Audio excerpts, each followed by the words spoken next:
Welcome back sa ating mga balitang basketball. Kung pag-uusapan ang malakas na kupunan sa NBA, walang duda ang OKC Thunder ang pinakaunang team na lalabas sa iyong isipan. Ito'y marahil napakakumpleto rekados nitong OKC Thunder at sila lamang sa ngayon ang nakakamaster na nakakagawa sila ng contact sa kalaban at natatawagan naman ito ng foul at hindi ito kinoconsider as foul baiting.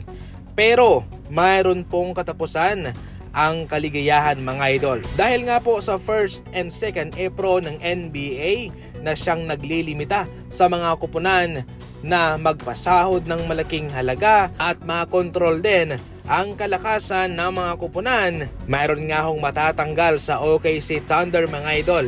You see, itong si Shai Gilgeous-Alexander ay magkakaroon ng Supermax contract. Sa ating nagdaang post, Shai naka-project na makatanggap ng 380 million na Supermax contract dahil siya nga po ang tinanghal ng MVP mga idol. At heto pa, maliban kasi sa kanya ay mayroon pang Chet Holmgren at Jalen Williams na naka-project din na makatanggap ng max contract extension. Ibig sabihin nito ay mapupunta po rito sa tatlong ito ang pera ng Thunder. Kaya limitado na lamang ang kanilang maibibigay sa ibang mga manlalaro.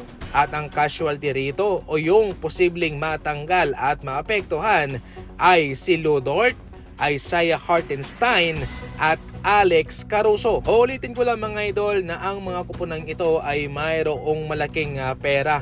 Kaya nilang tustusan at bayaran ang mga players nila. Pero dahil nga sa first and second apron ng NBA ay mapipilitan talaga silang magtanggal ng player. Noon mga idol, ang remedyo rito ng NBA kasi ay kapag sumobra ka na sa iyong salary cap ay dapat mayroon kang babayarang luxury tax at napakalaki.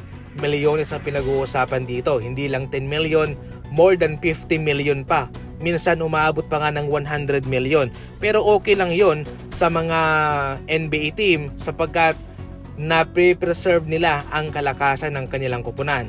Kaya yung mga first and second apron, yun po ang dagdag na paraan o solusyon ng NBA para mapanatiling pantay ang level na kalakasan ng isang kupunan. Kaya para sa OKC Thunder, mapipilitan sila magbawas, magpalit ng mga manlalaro sapagkat mapipilay sila sa first and second apron. Sa ngayon ay dapat mo nang i-enjoy ng OKC Thunder ang kanilang panahon sapagkat medyo matagal-tagal pa naman bago mangyari ito.